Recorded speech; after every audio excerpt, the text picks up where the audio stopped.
Ажилчид нугаалтай гадлыг бүрхэмжлэх сагсаар нь буцалсуусан дурж байна. Халуус гадлын халсыг зөвлөрүүлэхээс гадна гадлын үнэрийг багасгаж өгдөг. Энэ бол Коста-Рикад гадлын живсний үйлдвэр юм. Боловсрсон гадлын мод амьдралдаа ганцлуудаа дэмжлдэг бөгөөд жимс тариалагчид гадлыг багцаар нь тайрч хураадаг. Цэвэрлсний дараа боловсруулах үйлдвэрлэлөө илгээж алуусан дөргсөн гадал харлаж зөвлөрдөг төдийгүй ажиллахад хамаагүй хялбар болдог. Гадлын урт өргөн нь өөрөөр байдаг учраас ажиллах ажлыг зөвхөн гараар хийх шаардлагатай.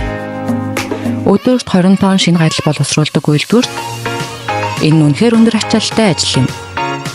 Гадал нь алимтай адилхан зүсний дараа эсэлтэж харалдаг. Тиймээс ажилчид гадлыг маш хурдан зүсгэж машин руу хийдэг. Машин гадлыг нэмгэн хэрчэн болгонд фэд дараа нь дэдгэрийг тоснож шаарддаг. Буцалж буй тал модны тоос гадлын эрчмүүдийг алтан шаргал шаржигнсан болгоно. Дараа нь шарсан гадлын эрчмүүд төмөр дамжуугаар дамжин гар шаргалтын хэсэгт хүргэнэ. Ажилчид хугарсан болон эвдэрсэн эрчмүүдийг ялгаад үлдсэн бүтэн сайхан хэлбэртэй галын эрчмүүдийг үйлдвэрлэлийн төгсгөлд амтлах шат руу орчино.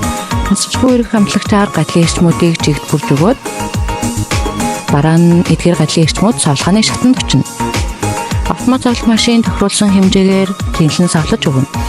Дараа нь галын эрчмүүд хоолоогоор гуйслаж ууданд орно. Савлах машинд ууданд азот шахаж битүүмжлэнэ. Азот нь галын эрчмүүдийг шинхэн байлгахын зэрэгцээ бодлолтоос хамгаалах үүрэгтэй.